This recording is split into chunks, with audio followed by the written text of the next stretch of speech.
Hello friends, आज हम लोग अधिगम सोपानकी का सिद्धांत जो रॉबर्ट गैने जी के द्वारा दिया गया है उसकी चर्चा करते हैं।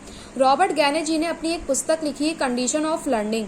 इसमें लर्निंग की क्या क्या कंडीशंस होनी चाहिए, क्या क्या शर्तें होनी चाहिए, उसकी इन्होंने चर्चा करी है।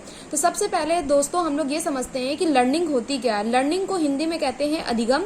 और अधिगम क्या है? अधिगम शिक्षक और शिक्षार्थी के द्वारा सीखने और सिखाने का जो क्रम है या जो प्रक्रिया है उसे ही हम अधिगम कहते हैं, उसे ही लर्निंग कहते हैं। जब टीचर के द्वारा शिक्षार्थी को सिखाया जाता है और शिक्षार्थी टीचर के द्वारा जो सिखाया गया उसको सीखता है, सीखने और सिखाने की प्रक्रिया लर्निंग कहलाती है। तो हमारे रॉबर्ट गैने जी ने लर्निंग के 8 सोपानकी बताई है। तो सबसे पहले इन्होंने बताया है संकेत अधिगम। संकेत अधिगम मतलब सिग्नल लर्निंग। सबसे पहले जब बच्चा एडमिशन लेता है तो हम उसे सिद्धांत या कोई नियम या कोई फार्मूला नहीं बताते। सबसे पहले बच्चे को हम संकेत के द्वारा वर्णमाला, अल्फाबेट्स, ये सारी चीजें सिखाते हैं।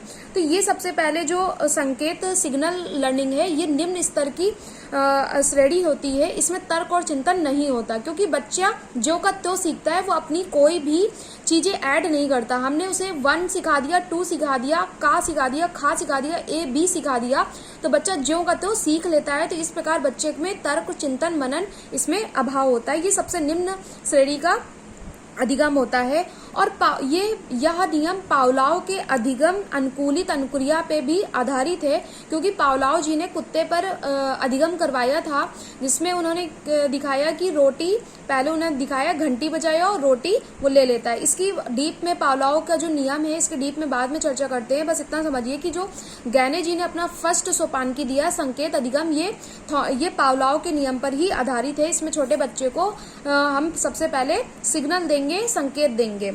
उसके बाद दूसरा आता है उद्दीपन अनुक्रिया सिद्धांत। उद्दीपन क्या होता है? उद्दीपन को हम लोग कहते हैं स्टिमुलस। उद्दीपन एक ऐसी चीजें है, ऐसी वस्तु है या ऐसी कंडीशन है, ये कंडीशन भी हो सकती है, वस्तु भी हो सकती है, समस्या भी हो सकती है, जिसके द्वारा कोई भी स्टूडेंट, कोई भी बच्चा, कोई भी व्यक्ति रिस्पॉन्स करता है। इवन एनिमल्स भी होते हैं। अगर आपने रोटी रख दी तो रोटी को देखकर वो रिस्पॉन्स करेगा। तो जो रोटी है रिस्पॉन्स करने के लिए उसे प्रेरित कर रही है, तो ये स्टिमुलस होगा। तो स्टिमुलस एक ऐसी चीज है जो आपको प्रेरित करता है कोई काम करने के लिए या रिस्पॉन्स करने के लिए।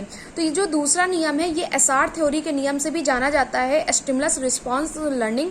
ये थॉर्नडाइक के नियम पर भी आधारित है। इस थॉर्नडाइक के नियम, पावलोव के नियम, ये गुथरी के नियम, इनको हम डीप में बाद में करेंगे, क्योंकि अभी हम गैने का नियम पढ़ रहे हैं।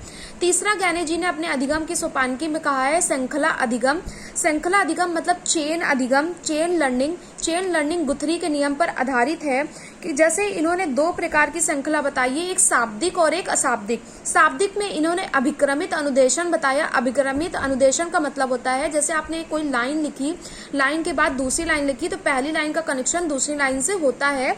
और दूसरा है अशाब्दिक श्रृंखला। अशाब्दिक श्रृंखला का नाम अशब्द, जिसमें शब्द ना हो, मतलब ये चित्रों के माध्यम से सिखाया जाता है। तो ये श्रृंखला अधिगम होता है। चित्रों के माध्यम से आप जोड़ोगे कि पहले जैसे आपने चित्र दिखा दिया, प्लांट्स के दिखा दिया, प्लांट्स के बाद ट्रीज दिखा दी, ट्रीज के बाद सर्ब्स दिखा दिया, हर्ब्स दिखा दिया, तो ये एक अशाब्दिक श्रृंखला हो जाती है, चेन हो जाती है। इसी प्रकार एनिमल्स में हमने दिखा दिया कि पहले जो हमने एनिमल्स दिखा दिए जो धरती पर चलते हैं, रेंग कर चलते हैं, फिर 4 पैरों वाले दिखा दिया, कुछ उड़ने वाले दिखा दिया, तो इस तरह एक चेन बन जाती है।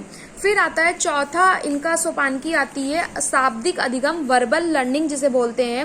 वर्बल लर्निंग वो है जैसे बच्चे को हम लोग सस्वर पाठन करवाते हैं, कविता पढ़ने के लिए बोल देते हैं और कविता वो बहुत ही राग से पढ़ता है, तो इसे शाब्दिक अधिगम कहते हैं, जिससे बच्चे की जो उच्चारण की फ्लुएंसी है वो सही होगी और वो शा में अंतर कर पाएगा, जा में अंतर, जा, फा, ये जो शब्द हैं उनमें अंतर कर पाएगा। ऊष्म क्या है, अंतस्थ क्या है, और स्पर्श व्यंजन क्या है, या फिर स्वर व्यंजन क्या है, उनमें सब में अंतर कर पाएगा।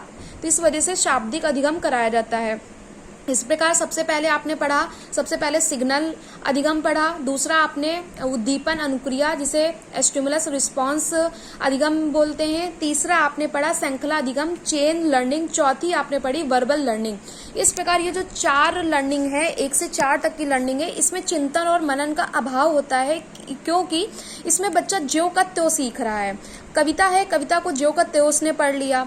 का खा गा ये है, उसने ABCD है, उसने एज इट इज पढ़ लिया। या फिर आपने चित्र दिखाया, एज इट इज उसने चित्र देख लिया और उसके प्रति रिस्पॉन्स कर दिया।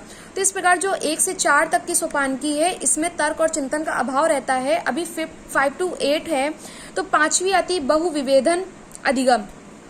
अब स्टूडेंट के अंदर ये एबिलिटी आ चुकी है कि वो एनिमल्स में अंतर कर पाएगा। एनिमल्स कौन से डोमेस्टिक है, कौन से वाइल्ड एनिमल्स है, उनमें अंतर कर पा रहा है। फ्लावर्स में अंतर कर पा रहा है, या फिर मेडिसिन्स में अंतर कर पा रहा है, या फिर बच्चे को आपने बहुत सारी लीप्स दिखाई है तो लीप्स में वो अंतर कर पा रहा है, तो उसे बहुविवेधन अधिगम कहेंगे।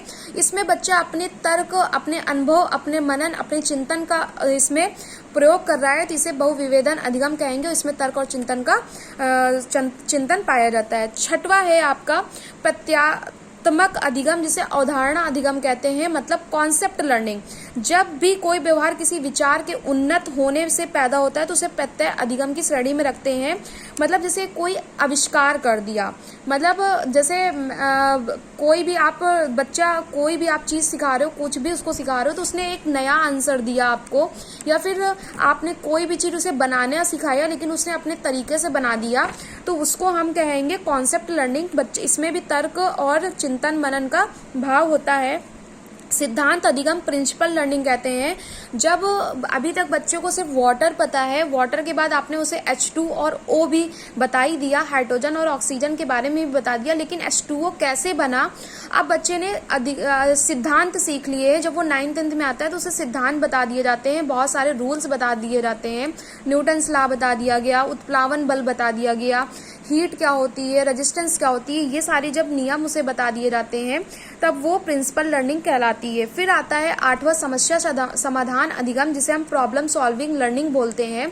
इस अधिगम ये बच्चा जब लेबोरेटरी जाने लगता है, वो समस्या समाधान करने लगता है, जो वो नियम पढ़ के आ रहा है, जो सिद्धांत पढ़ के आ रहा है, तो इसमें बच्चे को खुद बच्चा समझता है और उस सिद्धांत का एप्लीकेशन करता है, समस्या समाधान कर लेता है, तो इसे समस्या समाधान अधिगम कहते हैं, प्रॉब्लम सॉल्विंग अधिगम कहते हैं। और ये सबसे उच्च स्तर का होता है और ये हर जगह मतलब ये अधिगम का मेन मोटिव भी होता है, क्योंकि आप जब LKG से बच्चा एडमिशन लिया हुआ है और वो 12th तक की स्टैंडर्ड में पढ़ाई कर रहा है, तो लास्ट में रिजल्ट क्या निकलता है ये सबसे ज़्यादा इम्पॉर्टेंट होता है। तो इस प्रकार ये अधिगम ज्ञानी जी के द्वारा सबसे उच्च है और ये सोपानकी बहुत ज़्यादा अधिगम के लिए इम्पॉर्टेंट है। और इस प्रकार ये अधिगम सोपानकी रॉबर्ट ज्ञानी की खत्म होती है। आई होप आपको ये वीडियो पसंद आया होगा। लाइक करें, सब्सक्राइब करें और शेयर करें। और भी नियम हम लोग आगे बाद में बात करते हैं।